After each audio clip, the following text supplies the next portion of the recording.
Well, you know, they're getting desperate when the Walt Disney Company switches to a 2-day ticket that does not involve Magic Kingdom or Hollywood Studios. It's just Animal Kingdom. It's just Epcot. Get on over, right? But if you want to go to Animal Kingdom and Epcot, there's a new 2-day ticket. But I'm here to tell you, it looks like a ripoff to me. I'll explain why. Tom Bricker has this Disney tourist blog. And what's it say? Walt Disney World has released a new 2-day, 2-part ticket deal for late summer 2026. The good news is they've expanded the offer to everyone as opposed to just Florida residents. Desperation. The bad news is that the deal is restrictive and won't make sense for most guests. Yeah, it doesn't make any sense to me for anybody. This shares info and details about the limited time offer. It says this is one of several special offers that's currently available, including several aggressive admission offers for the general public. If you also need to add a hotel stay, Walt Disney World has released discounts of up to 30% off Disney resorts. Yay, okay. These include, what are the other discounts? The 4-park magic discount Walt Disney World ticket. Boy, that is a lot to say. And the summer after 2 p.m. Walt Disney World ticket deal. It says, without question, the 4-park magic ticket is the best deal available for the general public, as it includes Magic Kingdom and Hollywood Studios and offers admission for $99 per day. I'm going to correct that in just a second. If you don't want to visit those parks for whatever reason, perhaps Walt Disney World's new, not so special offer is for you. Okay, here's the deal. If you add the water park option and sports option, which gives you golf, ESPN, Wide World of Sports, Typhoon Lagoon, Blizzard Beach, if you add that to the 4-day park magic ticket thing that they're doing right now, you have 8 days at Disney World for like $62 per day. There is no better deal, and it is full-blown desperation. Please, I'm begging you. Pro is begging you, ladies and gentlemen. Do not go to Disney and spend $200 per day because you just walked up to the gate and said, oh, I'm here. No, you can get in for less than Six Flags right now at $65, 62 really. But it says for a limited time, get a summer 2-day, 2-part ticket to Epcot and Disney's Animal Kingdom Park only, starting from $199 plus tax. Not valid for admission to Magic Kingdom or Disney's Hollywood Studios. Here's the deal on that. They need people to go to Animal Kingdom, and they need people to go to Epcot. And they've got that figured out. And they're struggling to fill these parks. There's nothing to do there. I've covered this before. Animal Kingdom right now has like 4 rides, 5 attractions. There's just nothing to do. The park closes at 6 p.m. because everybody's done by then. And Epcot, well, unless there's a festival, again, there's like 3 or 4 rides. These are half-day parks. They need to invest in these parks. They need to build attractions like crazy. They spent $1 billion, $2 billion at Epcot and made it worse. So start adding. Let's go. There's no reason this should be. There's absolutely no reason that a place like Dollywood has 60 attractions and Epcot has like 5. It's crazy. But this is the level of desperation we see now. A 2-day, 2-park ticket to only 2 theme parks, the ones we know they can't fill right now.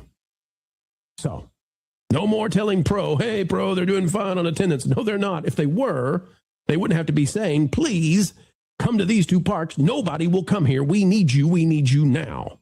And that's the story. And P.S., if it's only a half-day park, but you're there all day, what have you got left to do?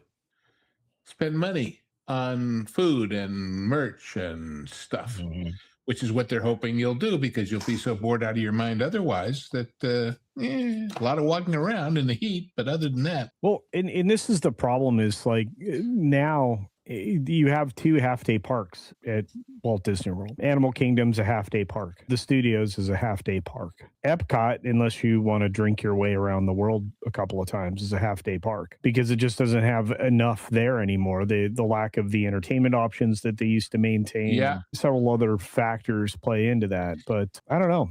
I just don't know anymore. I feel like maybe that 2-day offer isn't worth it. What do you guys think? I've never been once to Walt Disney World. I've never ever traveled there. So I have no idea what these parks have. I know the sound of 5 attractions in a single theme park does not like make me want to go, you know, and it sounds like they know that and they have to try to discount it and maybe trick some tourists that might be coming in for other parks and saying, hey, if you guys want to go to these 2 parks, you know, we'll run you a discount. That might be what they're attempting to do, just to get people in the door. And then, like Lou said, all right, you're here.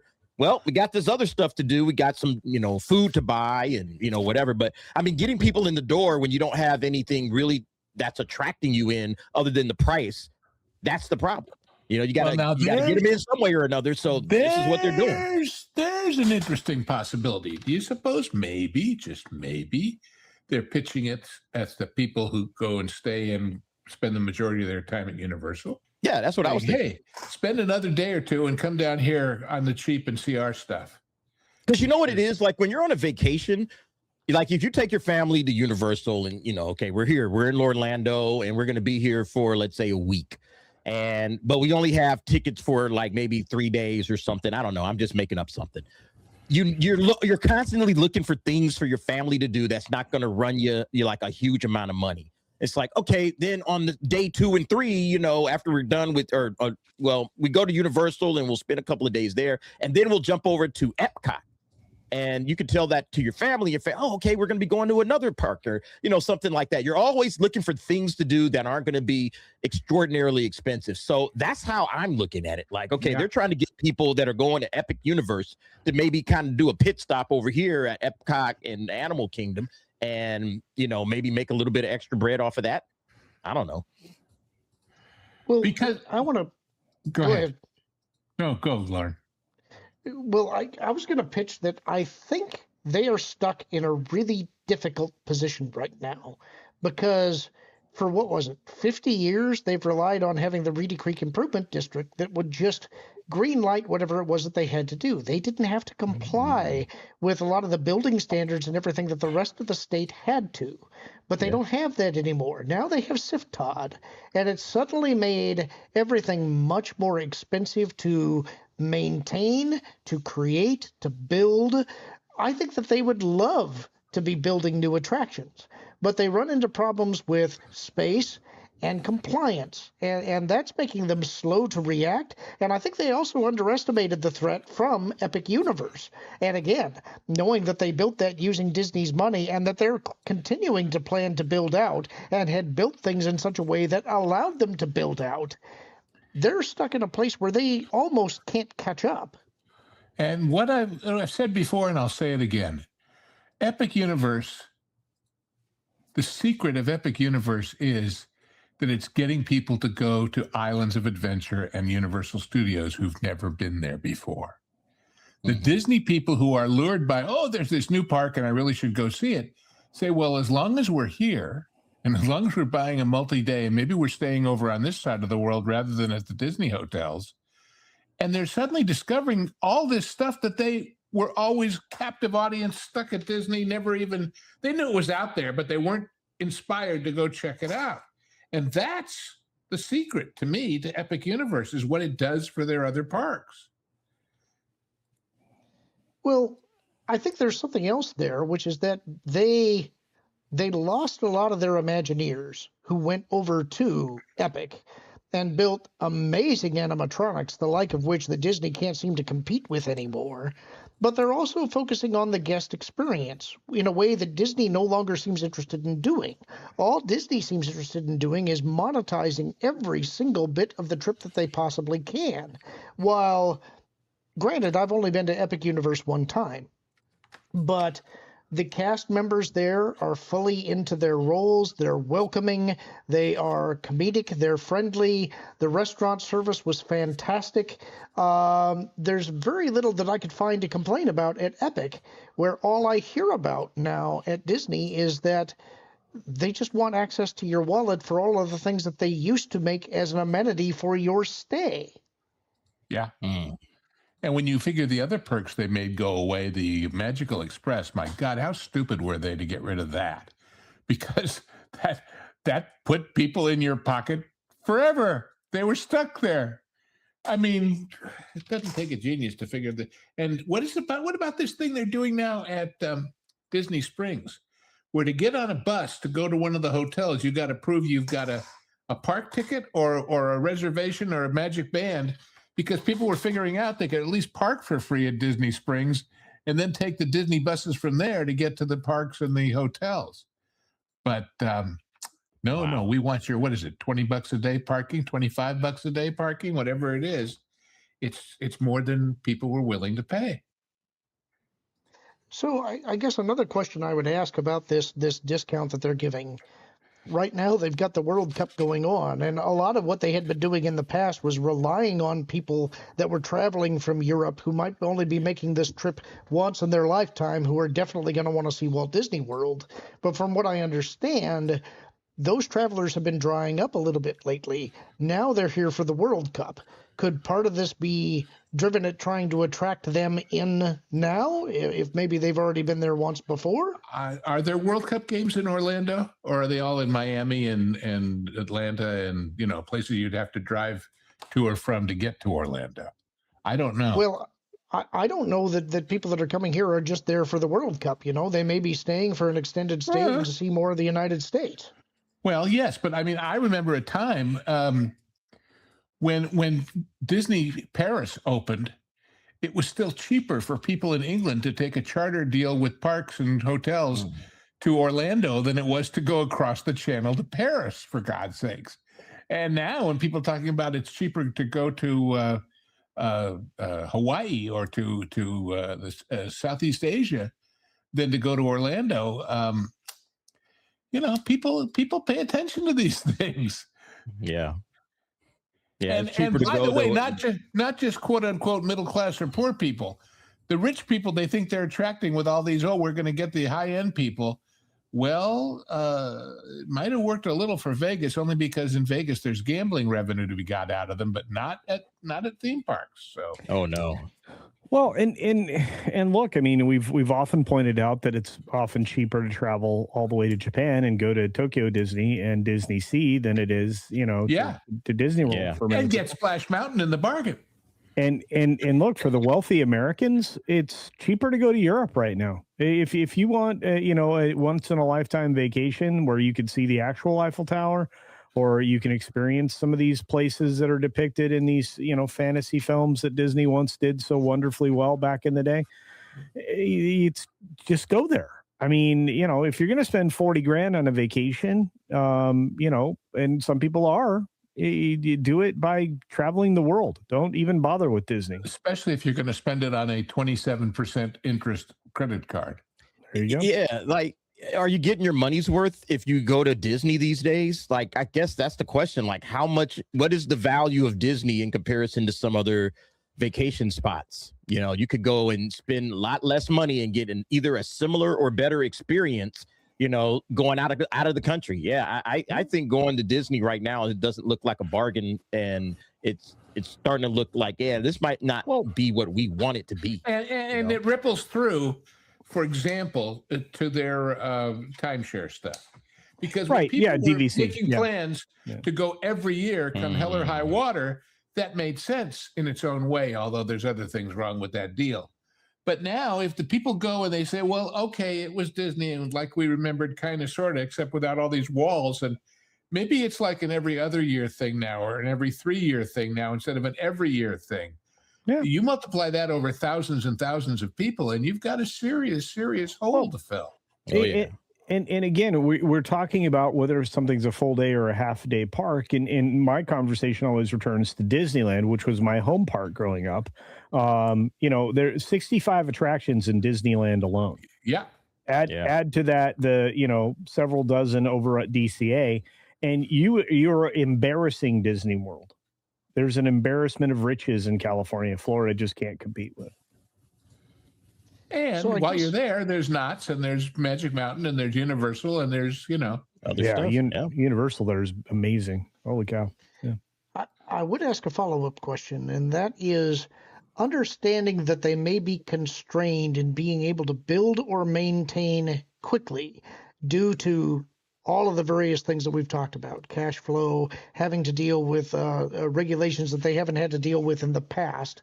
What could they do to draw crowds in again that does not involve lowering costs? Is there anything that they can do other than stop nickel and diming us everywhere?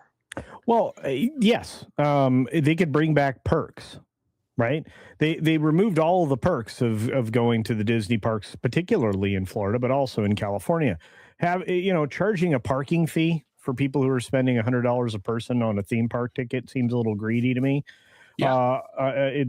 Charging people to park in a resort parking lot seems a little greedy to me. Adding fees to reservations because, just because you can. They need to get rid of, they need to bring back the Magical Express, a bus service from the airport. And not only that, it's a benefit to them, because if you have people that can rent a car and drive down the street and go to Universal or whatever, you keeping them on property was a benefit.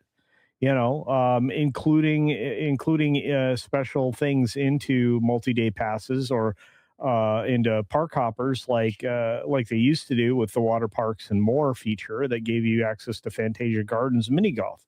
I mean, I can give you a lot of things that they used to do far better, and a lot of opportunities to save money. I'll give you one more big one. Yeah. Bring back the entertainment. Yeah. Well, yeah. I mean, listen, when you walked around Epcot and World Showcase, and every land you got to, every country, there was a minstrel show, or there was a singing group, or there was a juggler, or there was that guy at Japan who used to make little figures out of taffy, the taiko drum people. And it made you stay in that one for another half an hour, 45 minutes. And then you were liable to spend some money in the store and buy a snack or whatever. But now it's like, where's the next drink? Now, a lot of those performers that you're talking about, I may be wrong about this, but I think a lot of them were not actually Disney employees, right? These were no, I think they were mostly Disney employees. They were certainly, they became that when they worked there. They might have found them somewhere else, but no, they worked for Disney. And what about what they used to call streetmosphere at the studios, with all the people playing citizens of Hollywood in the 1930s and having little, but the reason they removed them, Lou, and you're going to know this, is because they were professional equity folks. So they worked under union contracts, which is why Disney got rid of all of these people, the streetmosphere in Hollywood and the lumberjacks. Remember the lumberjack show in Canada and all that? Right. So as you walked around Epcot in all those pavilions you're talking about and everything around World Showcase, those were paid singers, actors, dancers, stage managers. Those are real jobs. It was a huge part of the experience, and it's gone. Mm-hmm. I mean, the Adventurers Club, for God's sakes.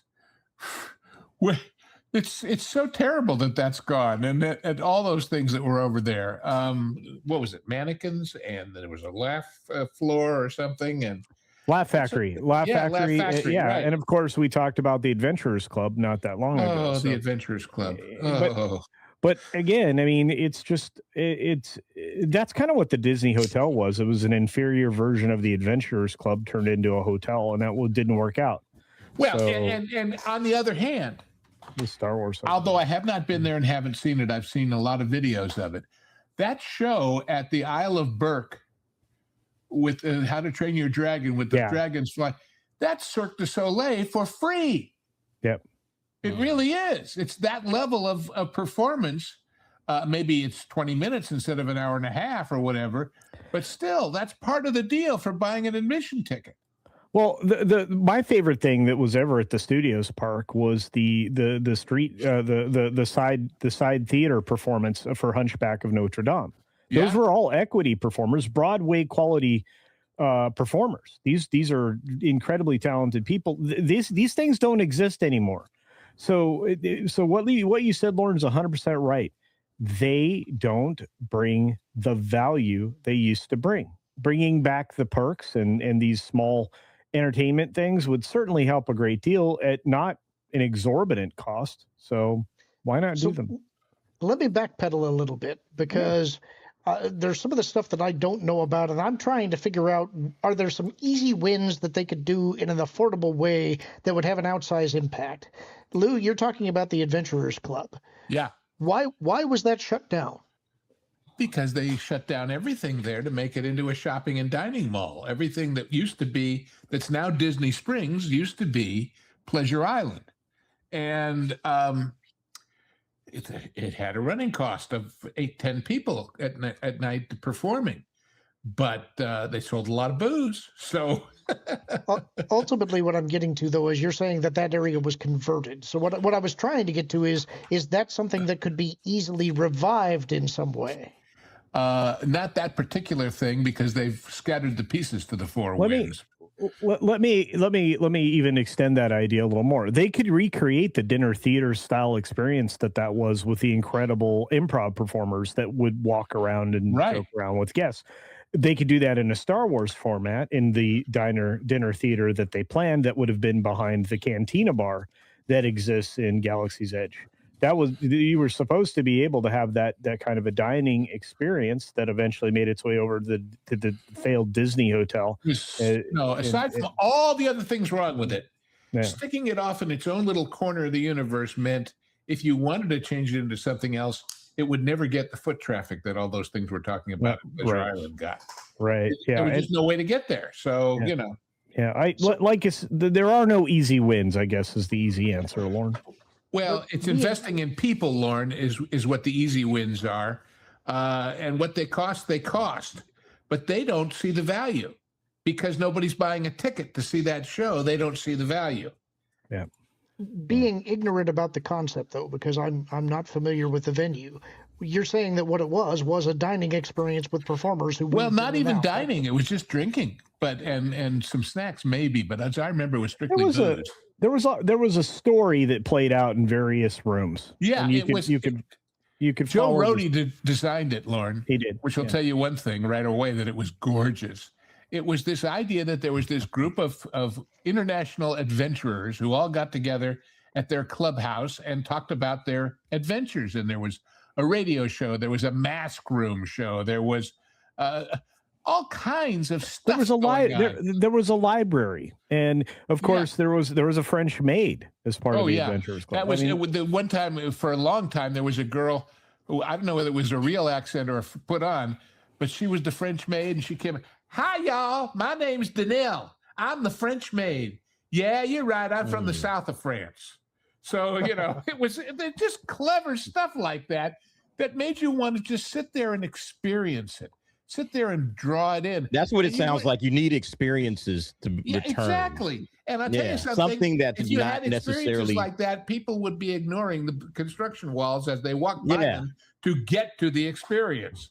But like part of the thing I used to like going to when I was a kid, especially Universal Studios, was the stunt show. And that's not necessarily a ride. You're literally just sitting there watching a stunt show. It was always one of the favorite things that I enjoy doing. So they need something that's an experience that doesn't necessarily mean building a ride, The Waterworld I think that is amazing. Yeah. The Waterworld stunt show was awesome. The A-Team stunt show, all that stuff was amazing. I loved it. So I think that's what maybe Disney could do instead of just, hey, let's build another giant ride. Like, no. Give people a nice experience. Maybe it's, going to a club and watching people put on some sort of a performance. And it's like, oh, okay, this is different. And, it's fun. It's comical. Maybe you get audience participation at some point in time, but everybody's enjoying the experience of being in the Adventurers Club or something to that effect. I actually like that. That's a cool little concept. I'm surprised they got rid of that. Well, it is too expensive. But if you want the aesthetic of the Adventurers Club, you can go to Tiffin's in Animal Kingdom, because that was Joe Rohde's hangout after he built Animal Kingdom. So. Okay. Yeah.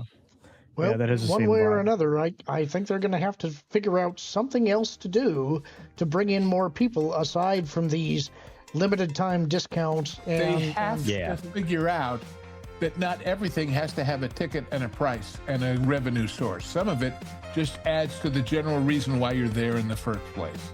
Yeah. Yep. I think that's right. Congaloosh. One of the greatest things we get to do each and every day is speak out and reach out to folks who don't know how entertainment works. And frankly, we think entertainment matters so much. It's why we do what we do. And you can help us send this out to even more folks. Click that like button, share, subscribe, and drop a comment down below. And wouldn't you know it, folks, we're even on Patreon. It's www.patreon.com/WDW Pro. We've got to go, but until the next time, keep learning, keep growing, and as always, keep having fun.